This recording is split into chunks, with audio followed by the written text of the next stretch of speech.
Welcome to the 13th episode of the Gabriel Podcast. Today I have my guest, Brandon Chun. He is a musician, a music teacher, and a guitarist. So welcome, Brandon, to the podcast. Thanks for having me. Yeah, thank you so much for coming on here. It's 8:30 Pacific Standard Time here on the Pacific Coast. And I guess, I mean, a little bit on kind of how I kind of got exposed to you, and how did I get to meet you? Was actually through my last podcast guest, Lovely. She had high recommendations for Brandon to be a podcast guest. And the moment I heard that, I was like, say no more, Lovely. I'm going to shoot him a message and hopefully he's down because, he sounds like a really interesting guy, and I definitely want to see, hear his story out. So, yeah, man, tell the viewers a little bit about yourself. How would you describe yourself? Yeah. So I mean, like a lot of what you said, I'm just a musician, music teacher, music producer, just music, everything, I guess, kind of, right? But yeah, so, kind of my whole deal is, I teach lessons, private and at schools. I have a shout out to my band EV133, that we're making a lot of, kind of anime, J-pop, J-rock covers, that I do the, producing side of things for as well as play guitar in.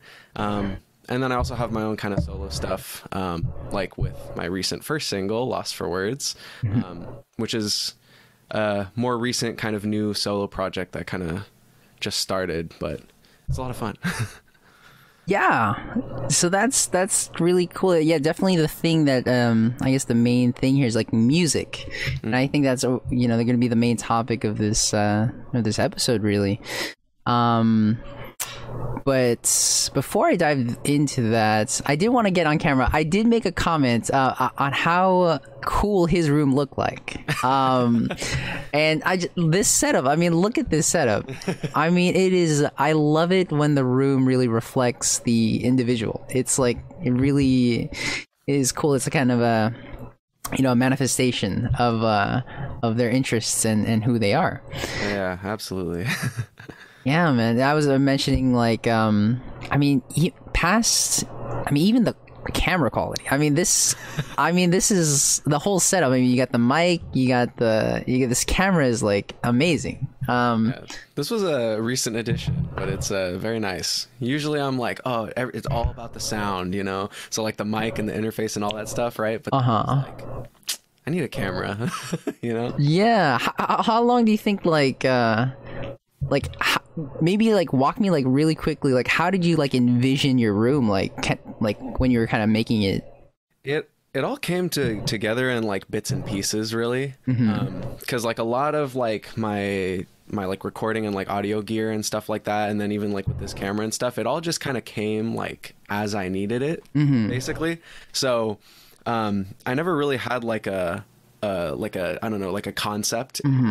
It all just kind of started coming together as I got different aspects, different things. So it was I got my mixing monitors, and then I was okay, now I need a bigger desk. And then I got the desk, and then it was okay, so I need this mic, I need this interface, and then I was well, a lot of the stuff that the content I have to produce has to be visual too, right? So I was I should get a new camera and all that kind of stuff, and the acoustic panels for acoustic treatment with recording and all that stuff. So it all just kind of ended up this way.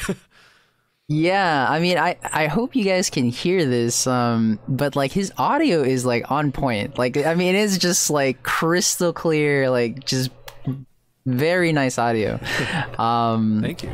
Yeah, I mean, I need to learn because the podcast requires should be on the highest level of audio quality, and I definitely have plenty of room to grow in that aspect.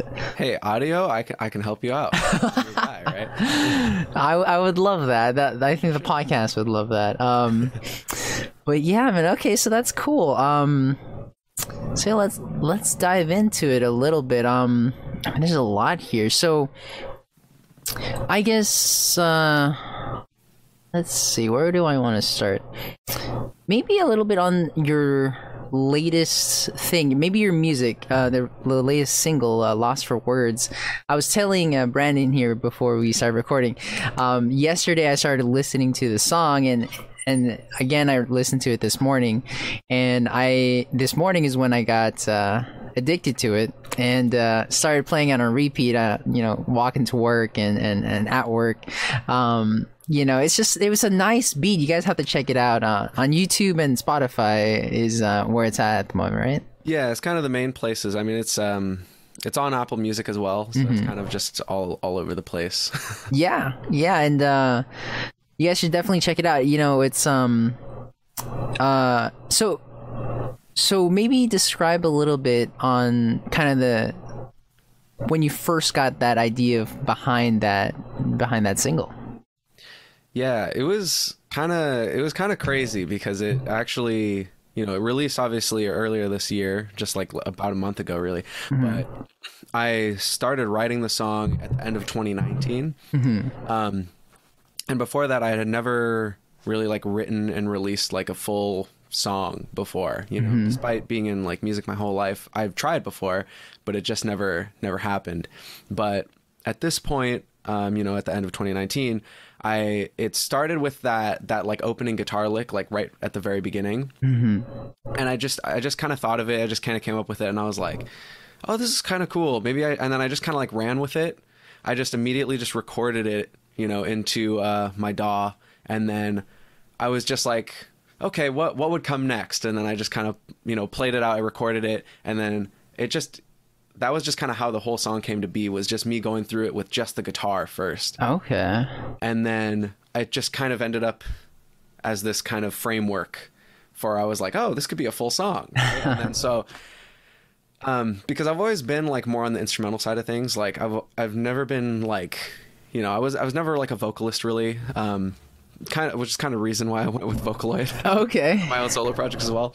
But so I started with the instrumental, right? So after the guitar, I was like, okay, I kind of was feeling out the vibe with like the drums, and it was like kind of like this heavier like rock kind of ballad type of thing. And then I added the bass from there, and then added little extra like lead guitar parts here or there, whatever.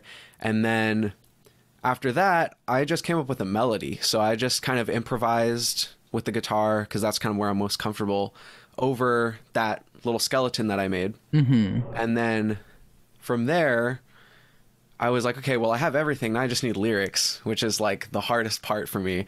But there was just some stuff that I was kind of going through at the time, basically in December of 2019. So like, I guess the timing was really good. Right after I had that skeleton, this inspiration for these lyrics kind of came out, and yeah, and then I just ran with it. And I think that was the biggest thing, because before, when I tried to write something, right, I would get into it a little bit, and then I'd be like, oh no, I don't like this, and I'd just scrap it, But this was the first time that I kind of just ran with it and just didn't doubt myself any part of the way. I just was like, okay, I'm just gonna do this. Yeah, definitely. So how long so you said you started in late 2019? Yeah. And then so 2020, how is the timeline of there? So the production of that being stretched out over like a year and a half, there's a lot of things that contributed to it. Was a lot on myself, because at that point I was just barely getting into recording and mixing and producing and all that stuff. So I was pretty inexperienced at that point. So a lot of it was me just being like, oh, it could be better. How can I make it sound better? Like, I think I re-recorded like all of the parts like multiple times, and I remixed it. I started things from scratch, but that was one part of it. The other part was I didn't really anticipate how much time a music video would take to produce, especially at that caliber with all the stop motion and mixed media and that kind of thing. if you watch the music video, Yeah. it's probably like, wow, that's insane. Right? And it kind of is, right? So obviously 2020 slowed some of those things down because, you know, when I was working with the artist, we had plans, we had dates, and those things kind of got messed up when, you know, when COVID hit, of course. But, and then, so that kind of just left things up in the air for a while. I mean, there was a good, maybe like month or two where I didn't even think about the song because, you know, there were a lot of other things on my mind at the time. Right. And, but then eventually I was like, no, I need to finish the song. I need to release it. Right. So, basically towards the end of 2020, getting into 2021 was when things kind of really started to, you know, kick back into gear with me kind of finishing up the final touches of the song and the music video actually, you know, kicking into full production. But yeah, it was just a lot of things that I just learned from experience of like, okay, you know, better prepared for next time, you know? Definitely. Yeah, 2020 was one heck of a year. I could definitely see that slowing progress down. I mean, yeah, 100%. I mean, I have to reemphasize, yeah, I've been talking about the music and being addicted to the music, but when I saw the music video, I was like, wow. Like, I was like, wait, like, that is not an easy video. Yeah. I'm like, and you know what's crazy too is that when I was first talking to Remy, the artist, about it, and we were kind of, you know, just because we kind of like met up in December of 2019, when I kind of had the lyrics and the song, you know, it was very rough, but the concept was there, and we talked about, you know, the music video, and I remember going into that meeting going like, oh yeah, just a simple animatic, cool, just a few still shots and that kind of thing, and but they were really ambitious, you know, so they were like, oh, but what if we do stop motion? You know, I was like, okay, you know, and so they kind of brought all these kind of cool, like crazy ambitious ideas to the table, and you know, in the end they made them come to life, and it was really sick. So yeah, super huge shout out to Remy for that, because that was crazy. Yeah, that is so interesting. Yeah, the thing that really stuck out about it was the arms with the little, and it had like these it had its own like I don't know, there's something was in the arms moving, like some kind of like film, yeah, right. But and I was like, what? Like, how do they? I was trying to figure it out in my head, but I'm like, wow, like it was going so fast. No, yeah, it was crazy because, you know, for a while I was seeing a lot of like the animated storyboard stuff where it was just like the sketches being animated, and I was like, oh, like even that was like so cool, but seeing it done in like stop motion with the mixed media and stuff, and then when that arm came through, I was I was amazed. Yeah, that's super cool, man. Okay, so that's really interesting. So then, is there anything else with that? So then when you did release the single finally, how did you feel? Like how was that? Finally, after a year and plus of work on that. Yeah, it was you know, it's kind of funny. At first, it was almost underwhelming because it was like the release happened, and, you know, leading up to the YouTube premiere of it, you know, I was like super nervous. I was like, oh man. But like after the fact, it was just kind of like nothing. And then like 2 days later, I was like, oh man, I did that. You know what I mean? Because I felt like it was so long that it didn't really hit me at first. It took me a minute for it to sink in and be like, oh wow, it's actually finally done. Yeah. Because when there's something like that that's just kind of like lingering, you know, for that long, it just felt like it was just like part of life. That I was like, oh yeah, Lost for Words is still in the works. What's new, you know what I mean? But so to finally go a few days saying like, oh, I never have to touch the mix again. I don't have to reopen the project. You know, it was It was a really weird feeling, but it felt like this huge kind of weight off my shoulders. Not that it became a burden, but that it was like, it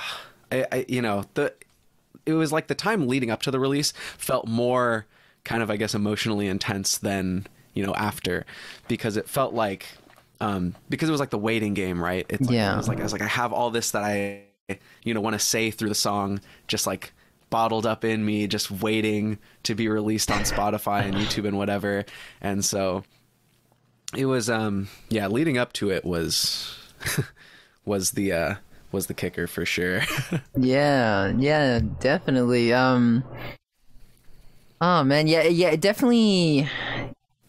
Definitely, there's something there. Like, you guys made something really cool, and if that thing gets more exposure, like I that's really big. Because like I said, like even me, like not knowing much, too much about technicalities of music, or like even like any like video production, like the moment I saw that animation, the moment I like that music really caught on after a while, then yeah, I was awestruck. Like it was like it really hit me, and I'm sure that a lot of people are gonna would feel that same thing if they get kind of like exposed to it. So, well, thank you. I mean, it means a lot, honestly, because I mean, you say like you don't know too much about like audio production or music or video production or whatever, but like hearing it from that kind of perspective is almost like more like rewarding, because like being the one who was like solely doing all the recording and the mixing and all that stuff, it's like is really easy for me to get in my head about it and be like, oh, but this should be like 1 dB louder, but then sometimes I have to remember that it's just like nobody's gonna recognize that, you know what I mean? Like they're not gonna think like, oh, that guitar was just could have been a little bit, better EQ'd or whatever, or something like that. You know what I mean? Like I just had to kind of step back and be like, okay, just put it out there, So it means a lot to hear that from your perspective too. So thank you. No problem at all. Yeah, I give definitely give credit when I see like good work, because it should be credited, and your hard work, it was all definitely worth, for something. I, even if like for whatever little it's worth, like I got value from like all the work that you guys did, so that's thank you guys. That means so much. Thank you. Yeah, no problem, man. Looking forward to more. But let's dive into a little bit about like your history with music. So let's get into like the crux of that. Where did kind of music start to play a role in your life? Like where do you think the roots of that is, if you had to say? Yeah, I've thought about this a lot, and it's always kind of a funny answer, because I started taking guitar lessons when I was 7, and the reason for that, the inspiration, was the Wiggles. Wiggles? Yeah, the Wiggles. You know about the Wiggles? I don't know about the Wiggles. Oh, what is the? It was so they're like basically like it was like a. They're like a band, right? But like for kids, right? They had their own like TV show, and it was like it was like children's music, right? Okay. Kind of thing, but they had a show. Obviously, they had music. They had concerts that I went to as a Wow. kid, and so I was just really intrigued by the guitar player, and I was just like, oh, that's so cool. I want to do that. So. And that started like even before, I was 7. But so then by the time that I was 7, that was when I finally started, I got my first guitar, started taking guitar lessons. Oh. And then from there, like the inspirations just kind of kept shifting, from place to place. Like a few years later, when I was like 10, I started getting really into the Beatles, and then so that was my main source of inspiration. And that kind of contributed to how I kind of spread out into being a little bit of a multi-instrumentalist too, because when I got into the Beatles, I was like, oh man, but Paul McCartney is really cool. So then I learned bass, right? And then I was like, oh, and then they also, they play guitar, but they also play piano. So then I started getting into piano more, right? And then, and then drums and, a little bit of singing and that kind of thing. So just different influences just kind of started making me branch out to all these kind of different paths. Interesting. Okay. So compared to like everything else going on in your life, like how would you say, like, you know, how important was like music for you? Was it always like your number one thing, like kind of like what you kind of just, you know, just did in your free time? Yeah, pretty much. I mean, when I was in elementary school, you know, I went through my sports phase or whatever, you know, you know, I played basketball, I played baseball. That was all good and fun and whatever. But the one constant thing was always music, you know. Because in elementary school, I didn't do like school band or whatever. I was just doing my thing with guitar, you know. But then when I got into middle school, then I joined, you know, the school bands and stuff, and I started doing stuff there. Did you enjoy that experience? Oh yeah, definitely. Okay. It was a little bit interesting because that was kind of when I started to go into like, I guess more of the classical traditional side of music education stuff. Because before it was all like rock bands and stuff, and you know, but in middle school, because I joined the band, you know, I learned trombone, and I started kind of, I guess, getting more of like a classical training, right? But it was funny because at the same time I was jamming, you know, out to like Green Day with my friends. You know? So,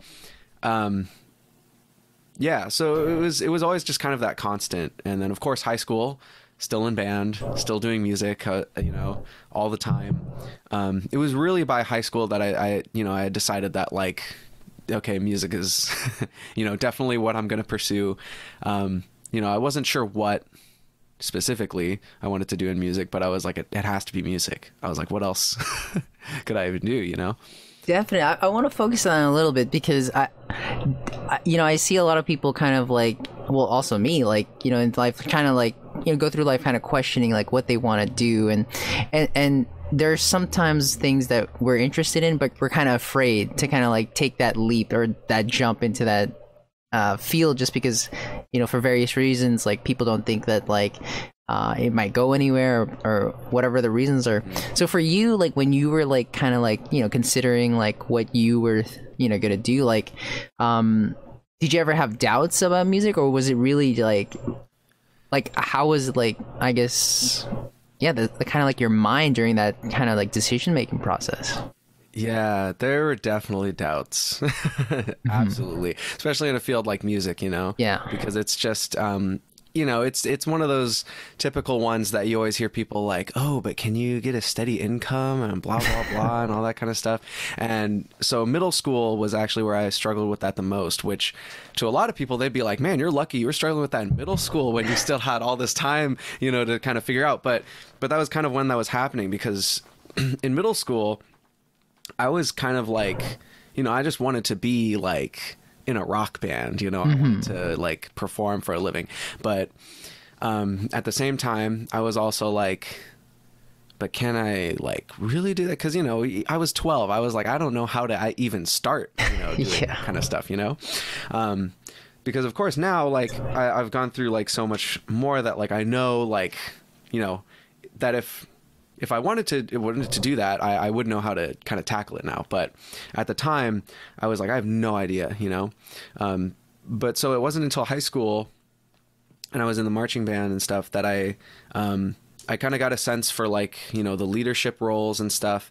And I was like, hey, teaching's pretty cool, right? So then at that point, I kind of started going down this path of wanting to be a, you know, a teacher, a music educator. And so that's what I, you know, went to college for. I went to Long Beach for music education. And that was really cool. But it's kind of crazy because even now it's like, you know, this is one of the, you know, education is more of the stable, you know, kind of paths that you can take in music. But it's like, even so, it's like, after all of this, you know, schooling and music and stuff, it's like, I'm realizing I'm like, there's still so many options.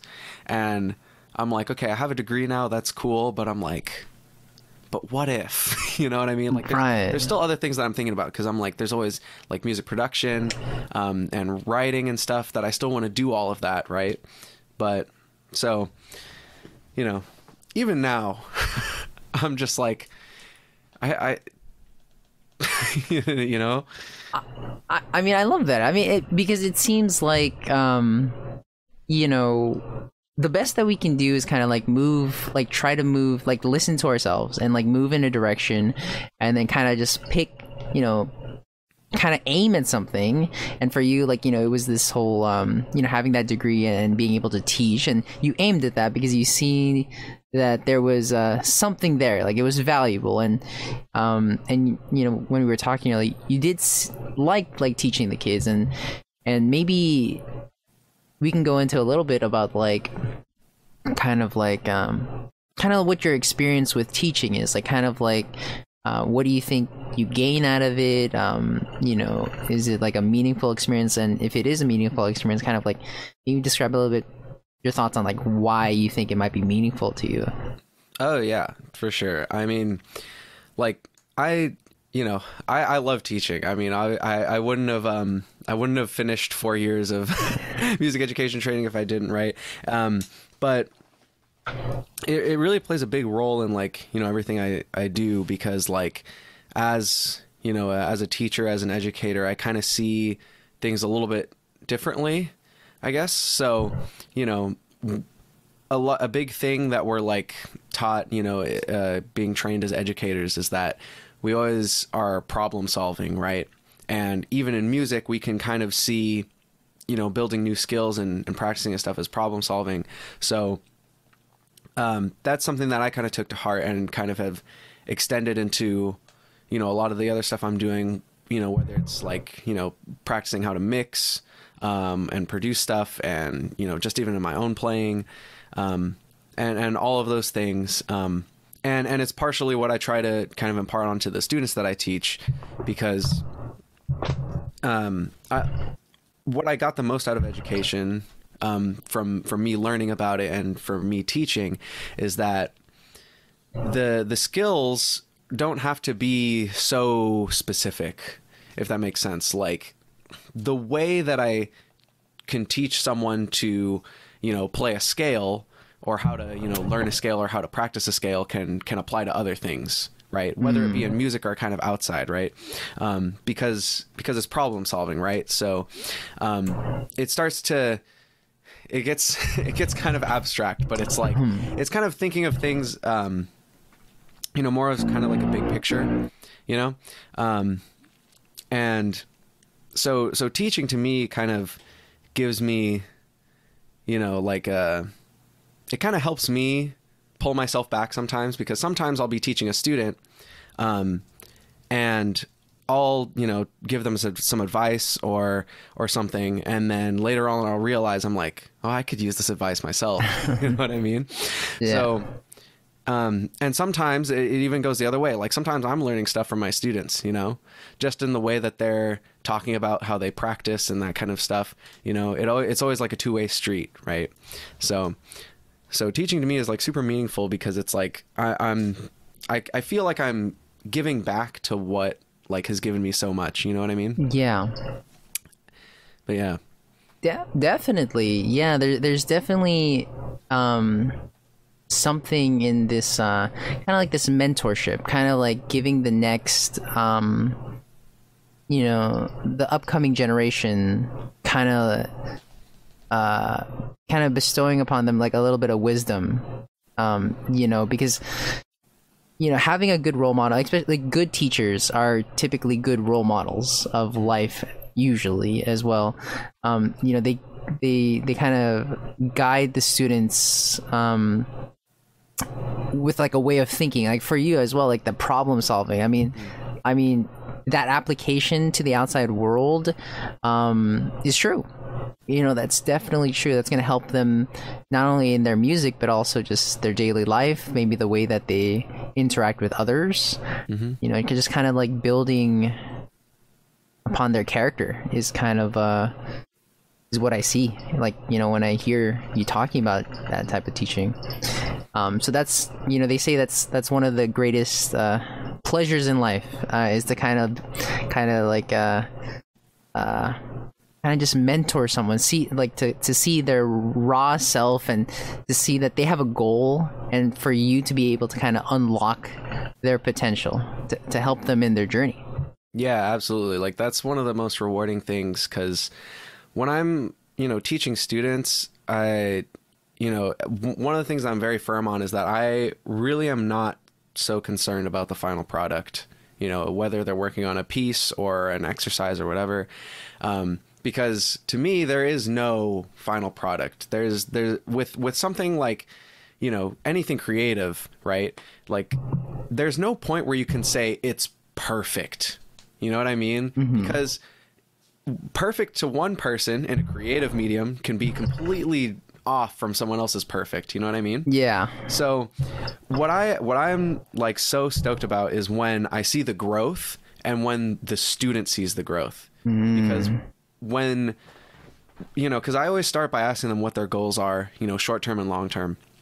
And then when we work towards those goals and they start seeing that progress, you can see like their face like light up, when they have that like aha moment. And it's so cool, because it's like, it's like, oh, I helped them do that, and those aha moments that I've had in my own kind of like musical experience have been like the most fulfilling. So it's like such a pleasure to give those moments to other people.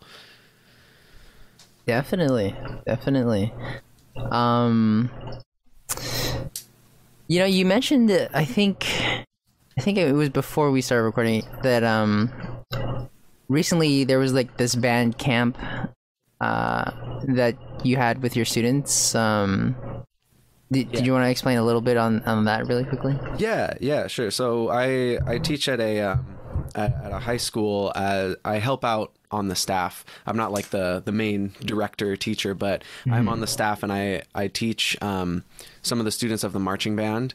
And so that was this past week and the week before, where it was just Monday through Friday, every day rehearsal for marching band. And those kind of I guess band camps are kind of some of them like most tiring, but also can be some of the most rewarding, because I mean I'm exhausted, but I can barely even imagine how the students are. They're the ones out there playing and marching, but yeah, those ones are kind of really where you can kind of tell who is like super passionate about like that kind of thing, because not just anybody would rehearse 5 days a week for 2 weeks in a row, in summer, right? Wow. But so it's really cool kind of seeing that dedication, and it's a different kind of vibe too, because obviously with my one-on-one students, it's obviously a lot more personal, because I'm working with them specifically on their needs. And as a music teacher, we try and adjust to everybody's individual needs, even in a large group, like when I'm working with the marching band. And we can get pretty close, but it's always going to be a little bit different. But yeah, band camp is definitely it's a unique experience. At least. That's really cool. So I guess going back a little bit with kind of your journey with music, you mentioned a couple of your kind of inspirations. Was there like any other, like any kind of key experiences that you can point out that kind of like as like important in your music kind of journey? Yeah. So I guess kind of chronologically, right? So obviously, like I said, I started with the Wiggles, then it was kind of the Beatles. Then in middle school, it pretty much was Green Day. Green Day. That was, and then in high school, I think it was in like my junior year, I found out about this Midwest emo band, Modern Baseball. And I just fell in love with their music. And so that was kind of like a big inspiration to me from there. And then in college, it was just a lot because since I was finally in, I was majoring in music. So all of my classes were music. I was surrounded by music all the time. I was getting all of these different, influences from like my friends. They'd be like, oh, check out this band that I've never heard of before. Or they'd be like, oh, check out this band and all this kind of stuff. So it was kind of just there was just a lot going on in college, right? So I found out about a bunch of new bands. I was listening to like, a billion different genres all at once kind of thing. And it was super cool because it was just super cool to be in an environment where it was like I basically had like new music to listen to all the time because I was just talking to so many different people who were all from different backgrounds. We're listening to different artists and stuff, but we were just all in this one place for, a similar reason. How was that? That's really interesting because, coming up to high school, kind of everyone just happened to be, in the geographical location. But then when you go into college and you go into the major, you're kind of surrounded by people that are trying to pursue kind of like a similar subject. So how was that kind of being surrounded by people that loved music? Oh, it was so good.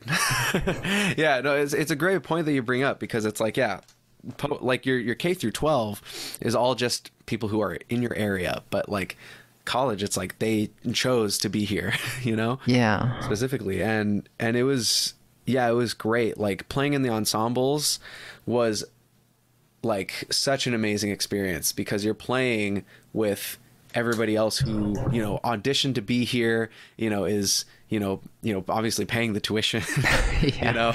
and they're putting in all this work. So it's a really cool dynamic because,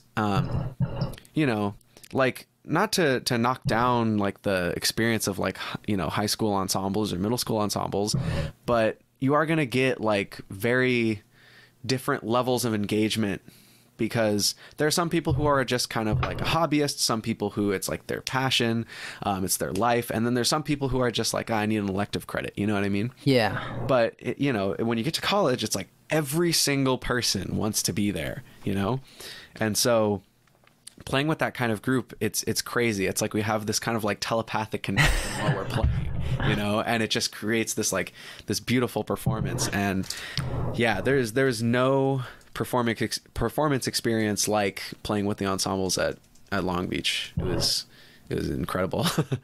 That's really interesting. I mean, maybe touch on like a little bit more on like maybe the different experiences you had like in that group a little bit there, because it does seem like, I mean, did you spend 4 years? Yeah. There. Oh, okay. So how is that like? How were you kind of transformed from like your first year to your final year there? Oh, a lot. It was crazy because, I mean sorry, I'm like trying to figure out where to even start. Yeah. But it's like, so as a music major, we get state paid like private lessons for our main instrument. Oh. And so my teacher, my main instrument in college was euphonium. Surprise, not guitar. But so my euphonium teacher was great because a lot of the things that he taught me weren't so specific to just euphonium. Mm-hmm. Like obviously there was a lot of technique things and those things were great and they helped out a lot, but a lot of it was not so much towards being a euphonium player, but towards being a musician, just kind of in general. And that was also kind of how the directors of the large ensembles were too. It wasn't so focused on, oh, you need to play your specific instrument this specific way for it to sound good. It was like, we're playing a French song, so you need to play the French style, you know what I mean? Mm-hmm. And so it's like, okay, so the feel is going to be like this, and the articulations are going to feel like this, it should sound like this kind of thing. And it was really cool because it was more musical, it wasn't so technical. Mm-hmm. So that shaped me a lot because I started thinking of things that way. I wasn't thinking so much of, even in like my guitar playing or, singing or piano or whatever, I'm not thinking so much now about like, okay, technique. I'm thinking about, okay, I want this to sound like a feeling, Mm-hmm. and again, it kind of gets kind of abstract, like a little bit cosmic, but you know, that's creative arts for you, right? Right. No, this is really interesting to me because my thing is like I really like psychology. I didn't go to college for psychology. I went for like dietetics, actually, like food stuff, but I eventually got more and more interested in psychology, and some of the things I've been reading is and things about music. You know, some of the things that they've described music is kind of like artists and musicians, they kind of touch, they kind of I should say, they kind of paint, they kind of connect the world of like, I don't know how to say it, like meaning, or like there's something like beautiful, like there's something about beauty behind music, there's something behind like the beauty in art, and whenever you kind of like look at it, you're kind of your soul kind of gets transported somewhere. It makes it kind of like they can make you see something beautiful into the world of beauty, and there's something really powerful about that. There's something really powerful about that. Yeah. It's really hard to put into words, right? I'm like trying to like kind of remember the words that you know I was reading, because you know they were saying that, you know, humans they have, like, I should say, they live in a lot of world of meaning. Like we try to find meaning a lot, and there's something fundamental about art and music where over time humans have just like it moves people in a way that nothing else does. Nothing like not rationality, no like logic, but there's something in the creative arts that's really important to like the human soul. So you know, when you were talking about how that, you know, how you're you, like a band, right? That it was a was the trying to get that vibe, and it wasn't much it wasn't focused on the technicality, but more about like the feeling. You know, there's like it's almost like you're trying to capture a sense of beauty, you know, that's out there, and that's really cool because it's kind of resonating with kind of this idea that I have with art. So really cool, man. Yeah. It's cool because it kind of goes into like even the other side, like even like in production and like writing, it's like, you know, like it can be a little bit of a joke sometimes, but it's really true when some people are like, oh, I want to feel like I'm in like the Walmart parking lot at 3 a.m. when I'm listening to this song, you know what I mean?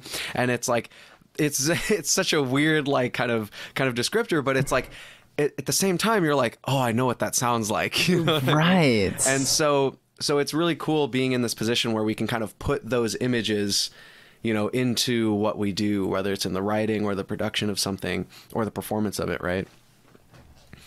Definitely, yeah. Just, you know, trying, I mean, capturing like the human experience and really trying to like contain it and like and so that when somebody you don't comes across it and they can feel that emotion that you've tried to communicate, I mean, that's just an amazing feeling. I think that you know, because of our, you know, short, you know, lifespans, like, you know, being able to kind of like put that down somewhere so that the next almost like immortalized means a lot to us. You know, just trying to leave something behind for people to see. Yeah, it's interesting. The question, I mean, this is a big question. The next question that I mean, I don't, so what does we kind of talked about like kind of your music journey and like a little bit on like why like teaching is like important to you, but maybe a little bit more on this general question of what does music like mean to you? Oh, that's a big one. Yeah, like kind of like when you think about music, like what is it about it that kind of like that gravitates you to it? Yeah, I guess I would have to say it's this is going to be hard to put into words. Oh yeah. But it's I guess it's just that there have been, you know, some songs that I've heard like throughout my life where they stand out to me because they kind of like take me somewhere. Like they make me like imagine a place that I've never been before. And it's just such a cool experience because it's just something that you just kind of like feel, you know? And those kinds of, you know, songs, that kind of music is like something that like I just like love to hear and would love to kind of like recreate, because that's what's like so intriguing to me, is that it's like music can make you kind of, you know, it's a audio thing, but it can make you kind of picture things, right? It starts kind of, you know, kind of, I guess, piquing your imagination a little bit, right? And so you get like all these kind of different senses that are triggered just from here, which I think is so cool because like visual art, you know, it's the other way around. It's like you see something and it kind of makes you, you know, it kind of has you thinking of, I guess, the way that it makes you feel in a different way, if that makes any kind of sense. This is exactly what I was mentioning earlier. You know, it's this when humans look at art and hear music, they can see the beauty. Like it takes you to a place I mean, it really does take you to a different place, and it's a feeling. It's like you can't put your words like to describe it exactly, but it's like everything beautiful that you can like that's in your imagination, and it takes you there. And nothing really does that other than like that music that comes kind of naturally. Yeah. And I think like what's so like meaningful to me as like a musician, as like one who's playing the music, is like I've never been like a very vocal person, you know. Like I'm pretty introverted, but like through playing instruments, it was like a lot easier because you know, like I said before, like I've never been a big vocalist, right? Because I've always been kind of like a little insecure about that, right? But so playing through instruments and expressing myself through a nonverbal way was kind of a way that I could connect and express, you know, that kind of stuff through those feelings, right, that we're talking about, you know? I mean, I would never have guessed that. I mean, from our podcast experience, I mean, you sound very well spoken, and you know, I mean, it's just, I mean, yeah, you've been like such a, I mean, just very open, you know, honest person on Thank here. you. So I've been working on it. So, I mean, that's really cool. That's really cool to kind of hear. Yeah. Okay. So I guess we did touch on that a little bit. The what does music mean to you? Was there anything else you wanted to add to that? Like, I mean, that was a big point already. Like, really, like that taking you to a different place is really special. Because I mean, if you think about it, you can do that when you're young, like you yourself. But then 60 years down the line, you know, you listen to music and it still can take you to a place. And that's the amazing thing. It's like it transcends like time.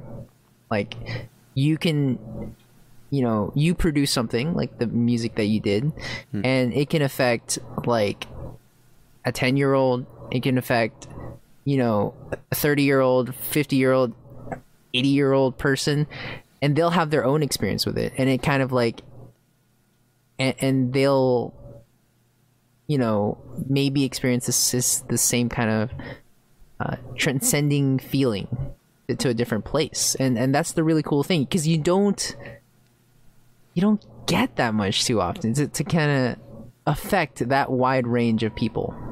Yeah, no, it's really good that you bring that up, because I think one of those other things about like what makes music so meaningful to me is like the way that it connects people, right? Because even on a very like straightforward kind of in a straightforward kind of way, like if I was like to collab with someone, you know, if I'm like playing music with other people, like that's already like a really cool connection that you can make with people. But in the way that you just said too, right, where it's like I can, you know, write a song and release a song about like something that I've experienced, and somehow that can relate to someone that I don't even know, and they can resonate with it and you know, reflect on it, and it can affect them in that way.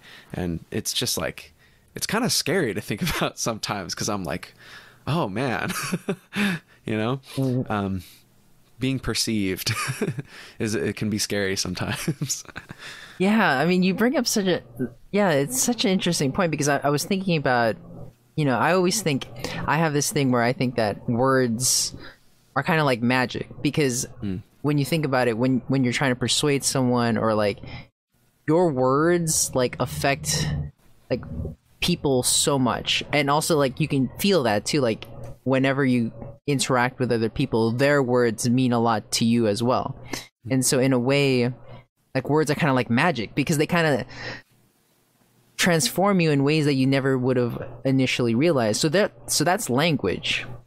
But then I'm thinking, like, music is kind of like, it even like supersedes language almost as well, because music crosses the language barrier. You know, that words have limitations because you have to understand the system that's being spoken, like the language system. But music, I mean, you can enjoy music whether you're in like Asia, in North America, like in Europe, like, you know, in any of these different continents, they can get meaning out of this format that language could not. Yeah, no, that's a really, really cool thing that you bring up, because that reminds me of a conversation that I've had a few times, because, you know, obviously I like anime, so I listen to a lot of, you know, Japanese pop, Japanese rock, that kind of thing. And so sometimes I'll get the question like, oh, but like you don't even understand the lyrics, so like, you know, do you even know what the song's about? And I'm like, okay, yeah, I don't speak Japanese, but that doesn't mean that I can't like not like the song, you know? Yeah. 'Cause it's like, because for me with music, like, you know, this is just my personal kind of thing, but for me it's more about like the sound than the words, because the words, they could be read on their own, they could be completely separate from the song, and they could be their own thing. But if the music can convey that feeling without even using the words, then to me that's a really good song. Like I've listened to you know, songs in Chinese and Japanese that, you know, I don't understand the lyrics listening to them, but like they'll make me cry. You know, because it's just, you know, it's just has that kind of emotional impact, you know. And then if I want to read the lyrics later and actually find out what the song's literally about, then I can do that, because, you know, there's translations online and stuff. And that's really cool. That helps me get a deeper understanding and sense of the song. But if a song can, you know, make me feel a certain way without me even knowing what it's about, then that's so cool. And I guess one other point I want to make on that is that when people are like, oh, but you can't even understand the words, it's like, well, what about instrumental music? There are no words anyways, right? So if that makes you feel something, then clearly you don't have to, like the lyrics, I think are a really, you know, strong point of a song, because obviously it is the message, but not to say that they're not important, but it's like you know, I'm trying to figure out how to word this. You, like, technically, you don't need lyrics, right? Right. But I'm not saying that, like, lyrics are bad and that you should just scrap them. They're great. But it's just that technically, right, if we're talking about using music as the form of expression, it's just not, like, you know, it's possible to get a message across without the words, is what I'm kind of trying to say. 100%. Yeah. Like, you know, just like what we were saying, that, you know, music itself is its own, you know, form of communication to convey experience. And like you said, like if the, you know, the people that made the music are able to make that happen, that is, I mean, it's a success, because they were able to capture a human experience in their song. So that's amazing, in and by itself.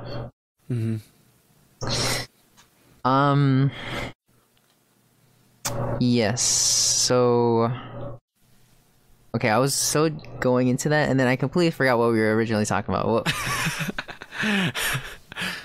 Yeah, me too. I was just getting into it. Yeah, I know. It was just something about Thai. So you're talking, and then music. Yeah. Okay. So let's just forge forward here then. Okay. Okay. So maybe let's go a bit into the future. So we touched a little bit on some of the stuff that you were thinking on how you'd like to move forward. So maybe let's expand on that a little bit. Like, what do you see kind of moving forward from where you're at right now? Yeah, so this is something that I've been thinking a lot about, like the past year, basically.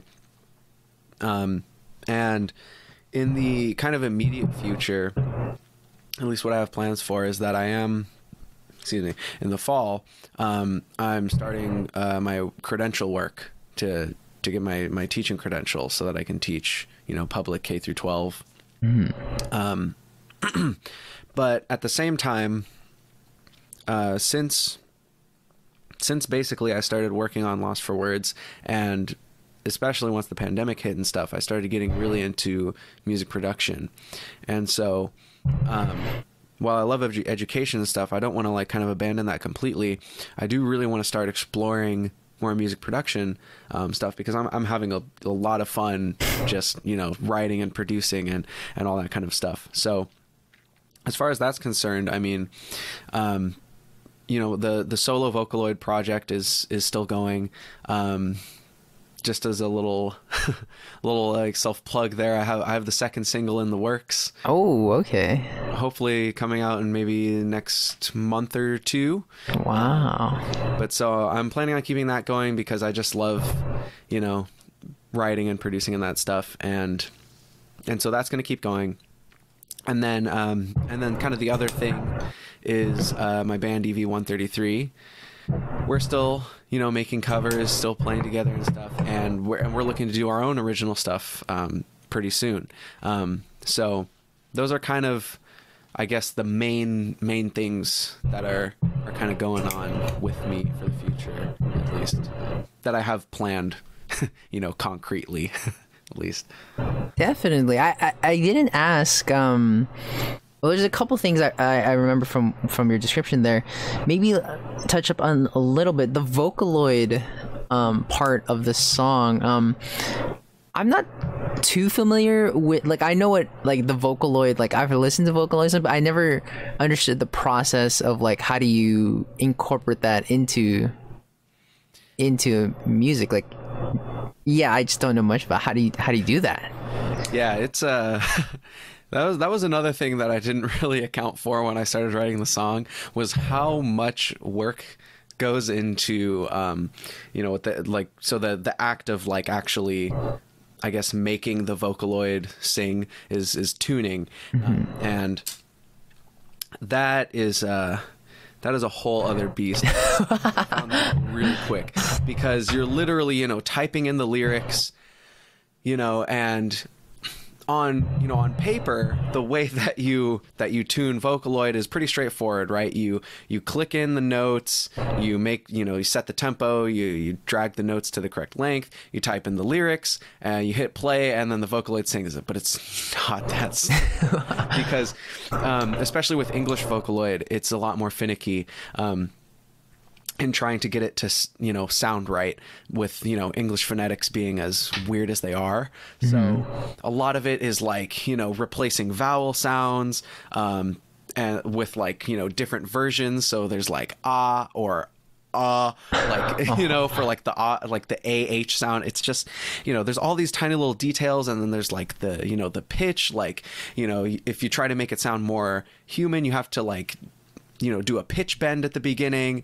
So and all this crazy stuff. And all that's to say that after a point I was like, you know what, I'm gonna commission someone who knows what they're doing to do the Vocaloid tuning, and then I'll just go from there. So then that was when I just went on Twitter, because I didn't even know where to start looking. I went on Twitter and I was like, does anybody know anybody who has like, you know, Vocaloid tuning commissions open? I got a reply recommending Rishi P, and they had just opened their commissions recently. So I looked at their prices, everything was all good, and then so I hit them up, and they did such an amazing job with the tuning. I could not have been more happy with it.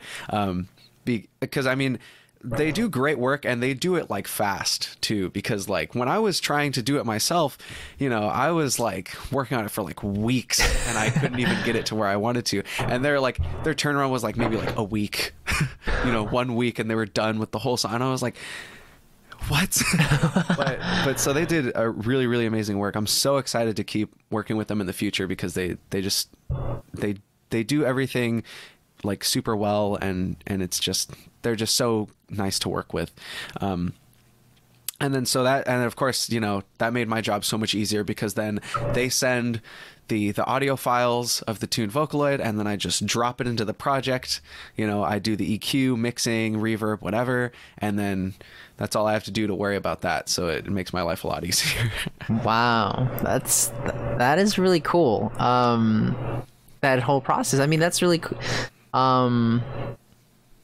Yeah, like kind of collaboration, you know, with other creators out there, you know, and trying to make that all part of this like one project. I mean, yeah, that's really cool. Yeah, that was something that I noticed a lot with Vocaloid, just getting into it, because I feel like a lot of people, like even a lot of my friends, have like self-produced like singles and stuff, but it's all just them, right? Because when it's not Vocaloid, you know, you can, for the album art, you can like take a picture of like a tree, you know what I mean? Yeah.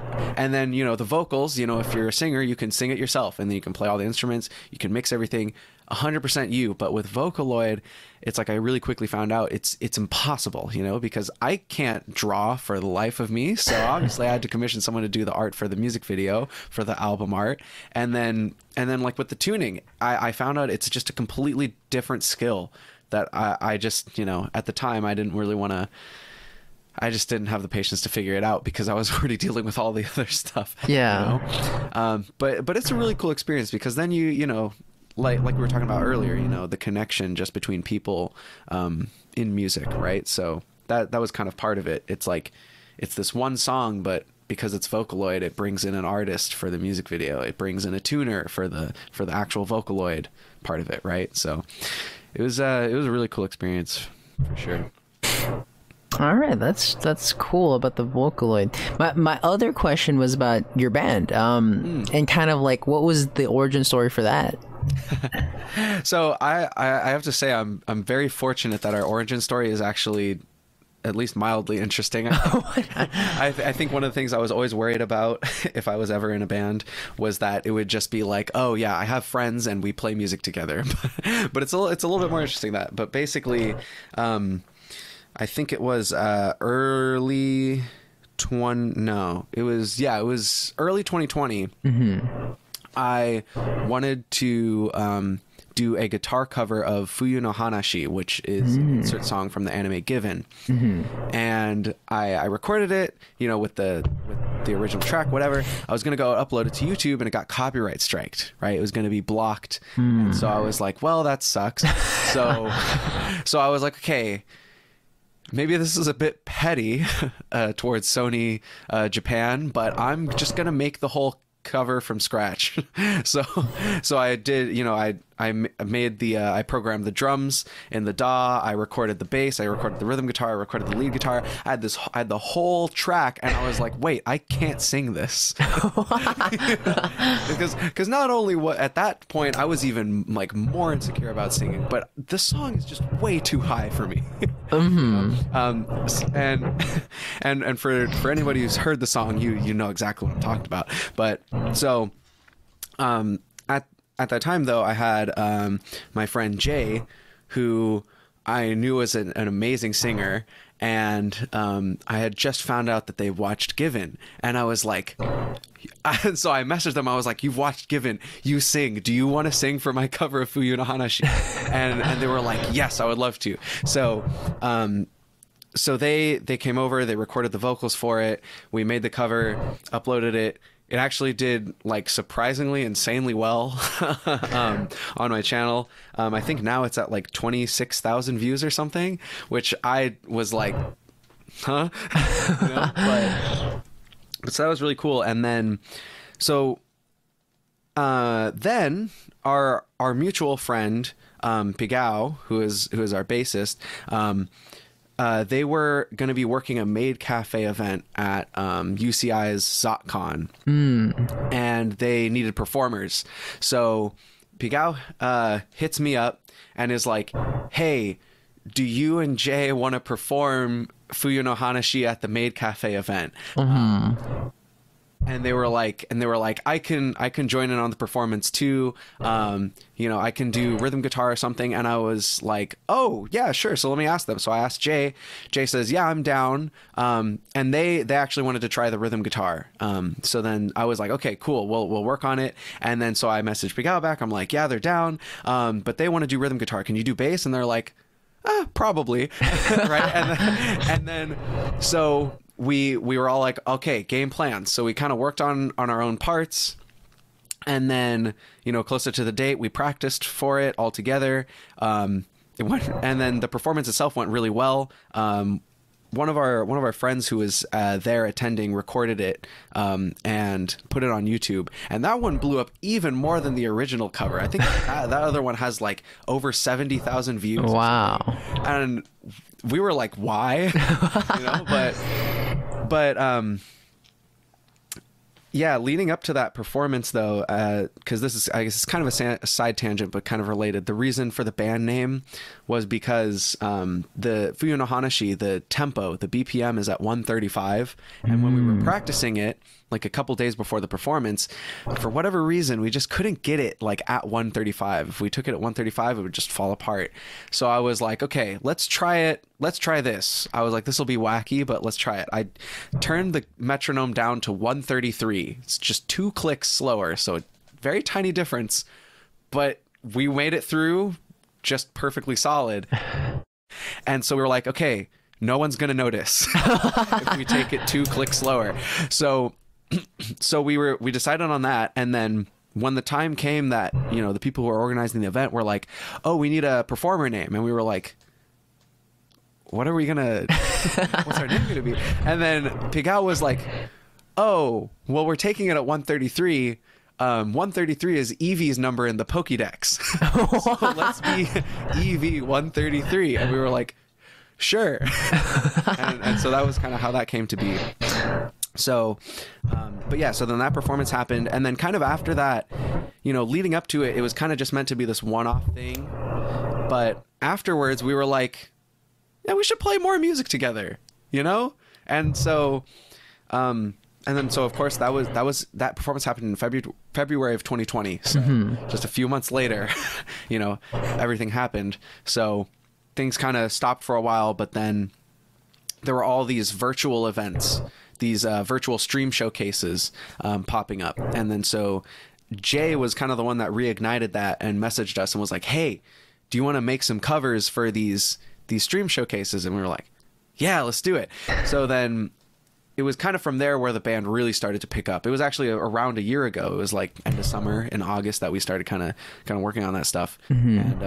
And then from there, it just kind of kept skyrocketing, just our activity and just doing more covers and playing together and stuff. And yeah, so it's been a wild time, but it's been a lot of fun playing with them.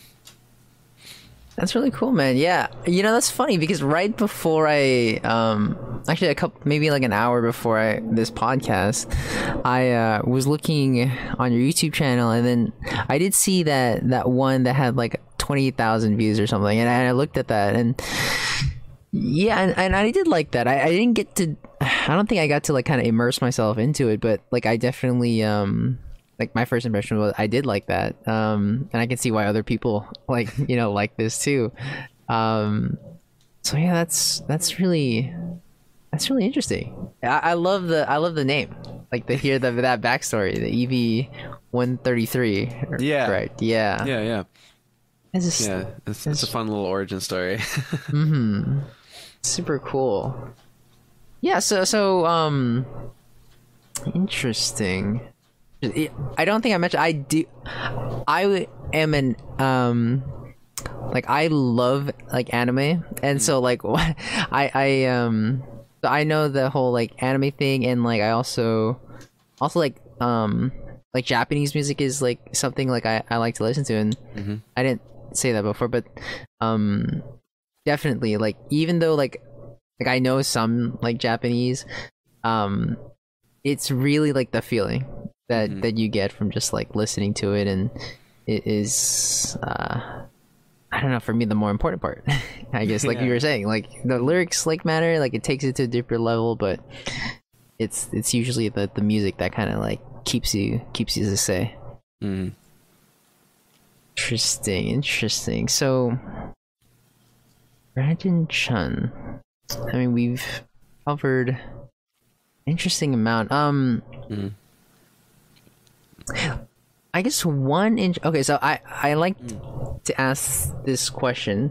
I haven't asked it actually before to other people, but I do. This is a question that I would like to ask my future guest. Is this kind of question of like, how are you the hero in your story? I like to think about this question a little bit. I like to see how people kind of respond to it, because it's like an interesting question. Question. Huh. That's interesting. I have to think about that.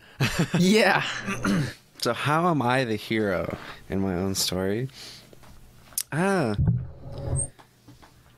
guess. I guess like, I don't know, because I feel like I don't know, maybe it's just because it's my life, and I feel like I'm inclined to think this way, but I feel like my life is like kind of, kind of straightforward, nothing too crazy or interesting. But I don't know, I guess in that perspective, I just like to go through life just kind of like, I just like to connect with other people's experiences, I guess. So I really like meeting like a lot of different people with kind of different backgrounds and like different perspectives on things. And I guess the way that I see myself kind of fit into that is like, I'm always trying to like learn something new, or I'm like always trying to like, kind of expand my horizons, I guess.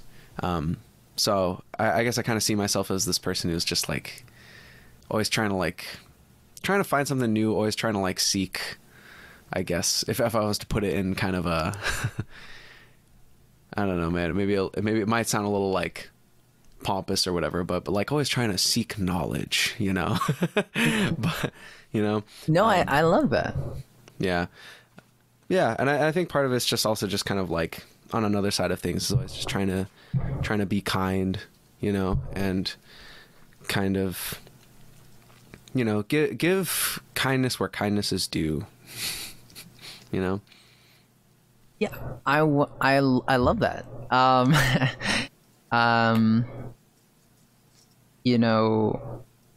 When you mentioned trying to seek knowledge and kind of listening and seeking, I think that that's such that curiosity to the world around you, to know that like you don't know everything, and that there's something that there might, and having always that idea that there's something out there that might be of use to you, and that might change your perspective on the world for the better. Like, it helps you, and whenever something like helps you, it helps everyone that you kind of like touch in your life. And I mean, that's definitely an important characteristic of a person going through life, so that they don't become too quick to judge other people. Yeah, I mean, actually, it's funny that you mentioned that, because that was kind of something that I kind of struggled with for a while, especially like when I was in high school. I was just like super judgmental. I don't like, if I met myself in high school now, I'd be like, man, you're just, like, I would hate myself in high school probably, because I was just like, I was just like you say, I was just like kind of quick to judge, and so now that I've kind of, kind of grown out of that, thankfully, and I kind of like to, get the full story of things.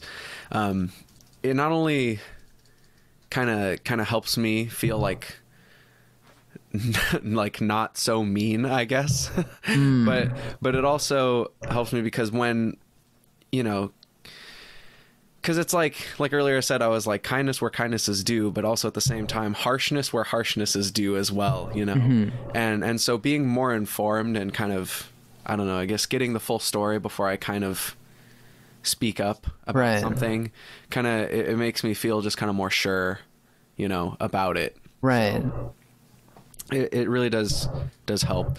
Like, judgment is so hard to, get over, I guess, Right. You bring such an important point, because this is something I recently have thought about, and also just come across thinking about judgment. It gets a bad rep, because it does sound mean, but definitely you need to have good judgment, like you said, like, because we can't go through life without judgment, because judgment is being able to separate like behaviors and actions that lead you to like that help you in the long term, and then also behaviors that are counterproductive to your goals. So you need to be able to give out fair judgment, because it helps. It ultimately will help you. Just like, when you go to the doctor, you have to rely on his judgment to understand like which direction you want to proceed in. So good judgment is important. But just like the doctor, you need to have like the full picture, just like you were talking about, to make such a judgment. But definitely, life is always about just trying to like, it's balancing that curiosity, that patience, and also having, but the wisdom to be able to judge, to try to get more good, in the direction of good behaviors, but more positive behaviors, and less counterproductive behaviors. Yeah, that's a great way of putting it. Yeah, for sure. Like, that analogy is just like perfect. Right. Yeah. Yeah. It's just I know, it's just one of those things that I'm just like constantly thinking about, and just like constantly, I guess, trying to work on. Definitely. Maybe I'll write a song about it. Yeah, I mean that it's a deep, thing. It's not something that kind of like goes away. It's something that kind of like will travel with you, for the rest of your life. And so I definitely think people will connect with that.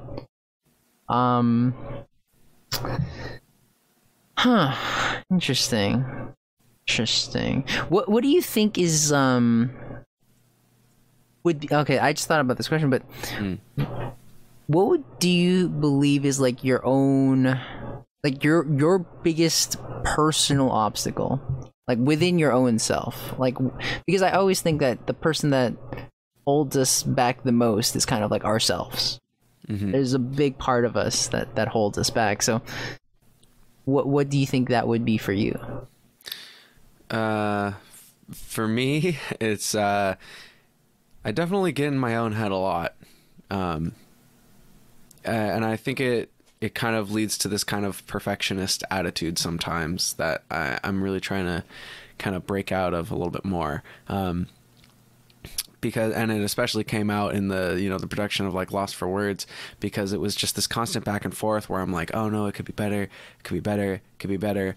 And, like in that specific context, it wasn't until I realized that I was like, okay, you're not in a big fancy $1 million studio.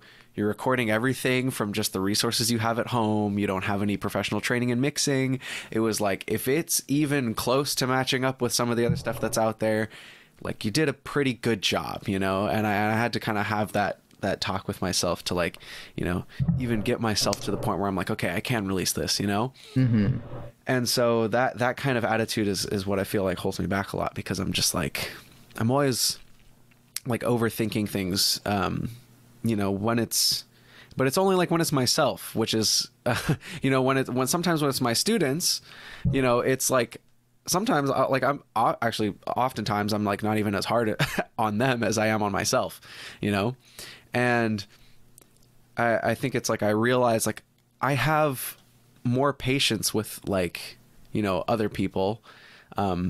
But I feel like when it comes to myself, I'm like, oh, you were a music major, you should be able to do this, blah, blah, blah, and that kind of thing. And I'm like, I gotta lay off on myself. You know what I mean? But yeah, I think that would be the kind of biggest thing, is just this. Yeah. It's like I like having high standards for myself, because I feel like that's what kind of lifts me up, because I like in my music and stuff, I always want to keep getting better. Kind of like I said before, there's never going to be a final product. There's no real tangible end goal. So I always want to keep getting better, but I kind of have to find a balance, between having those high standards and like beating myself up about not meeting those high standards all the time, That is such a fascinating situation that, at least in my head, I was trying to, my head was like kind of coming up with this situation. It was connecting back to a little bit on the idea that I was touching on, that artists are able to kind of create pieces of work that, when people experience it, it takes them to a different place, and to a place of beauty, somewhere. And that's the really cool thing about artists, because they have this ability to connect this other world that we cannot see, but they can create something that kind of acts as a window for us in the physical world to kind of like see, like feel in this other kind of like dimension. But the problem with that is that, with these artists, it kind of, they skirt this level of like madness, right? Because it's like, it's because they're touching upon this other world that we can't see, that they're on the fringe, like they have to be on the border between like what we can see in the physical world and what they're trying to kind of grab at this, trying to portray in this other world.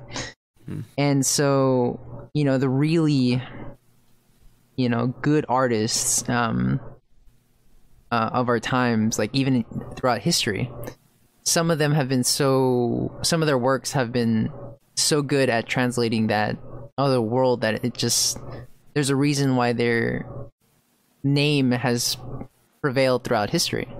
That's why their works have been put out.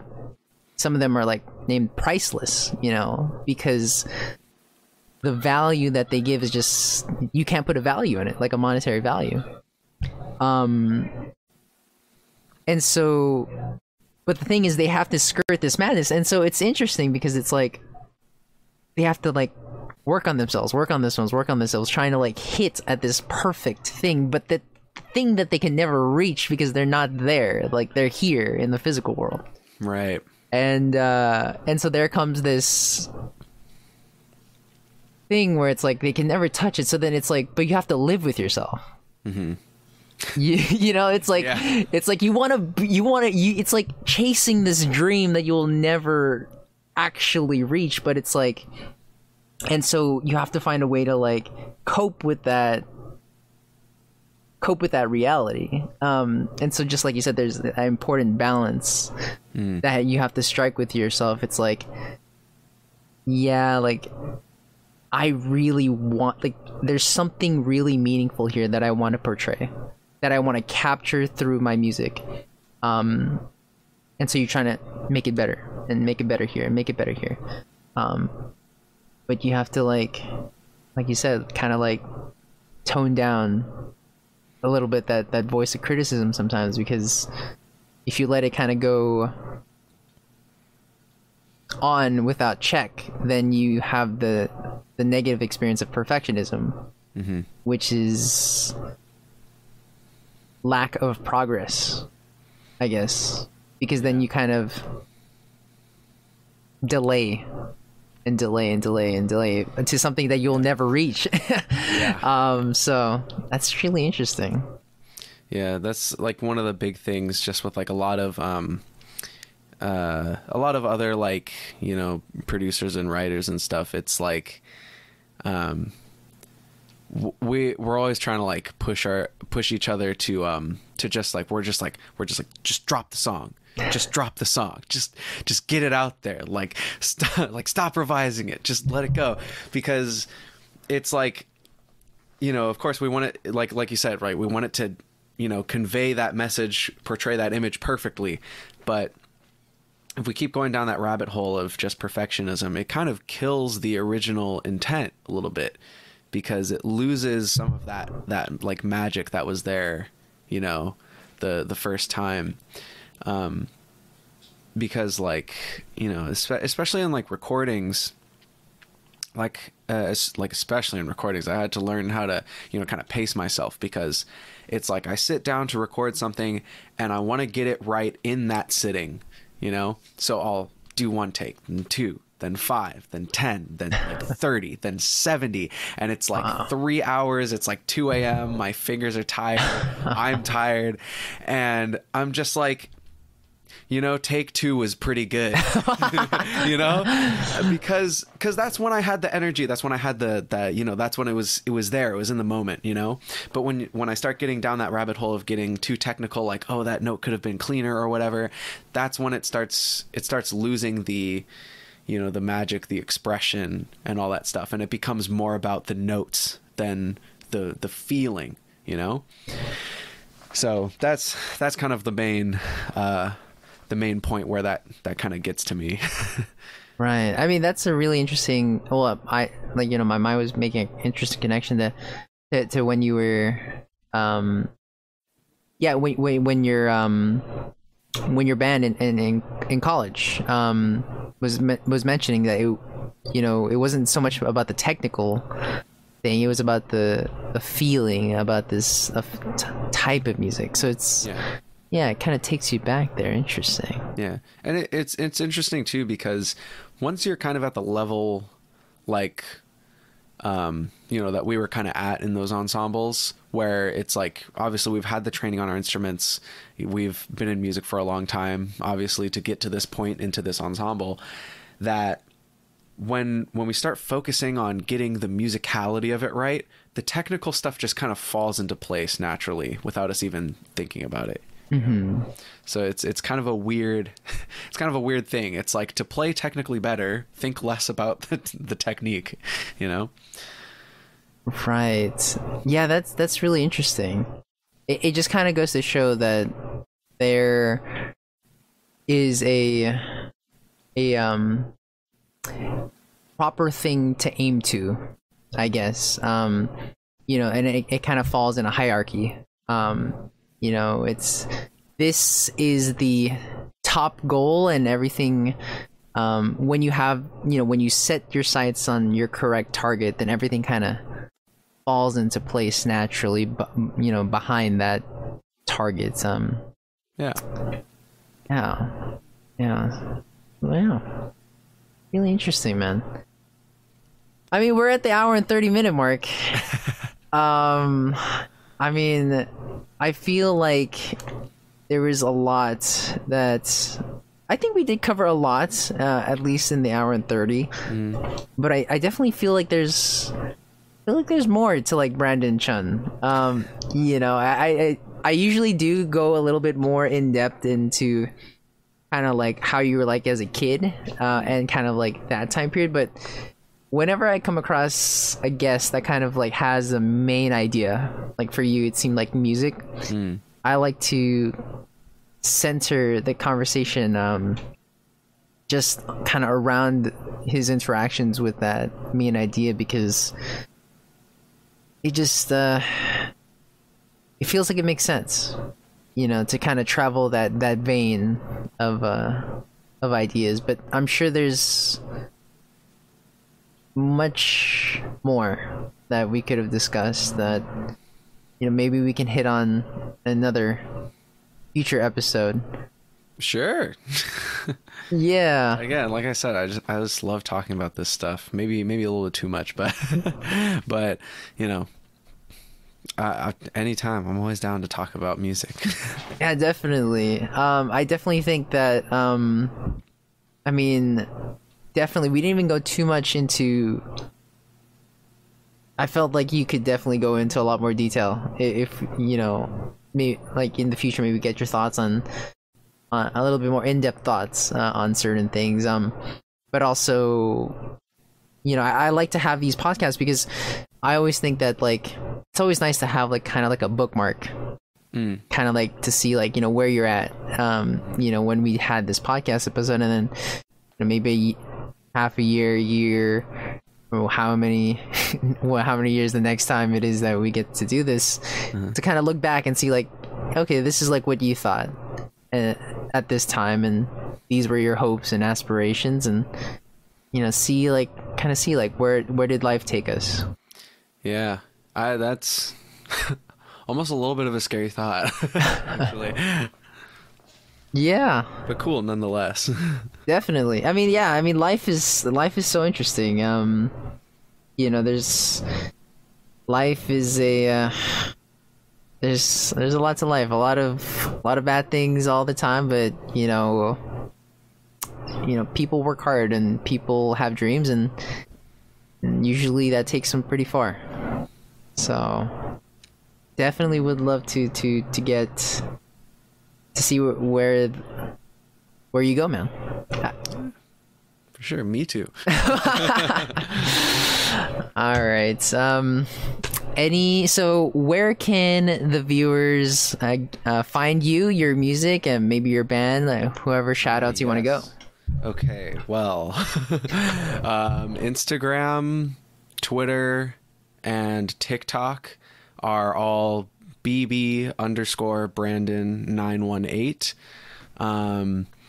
My Spotify, or basically on any streaming service, you can, and YouTube, you can just find me at Brandon Chun.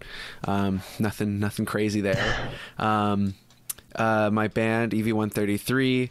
Let me find the exact one because I know we had to do some weird handles. So on Instagram, it's EV, the letters EV _133. the like the actual numerals, and then on Twitter it's the letters EV, the numerals 133, SoCal. And then we're actually also on Spotify. We have a couple of our covers up on there as the letters EV and then the numerals 133.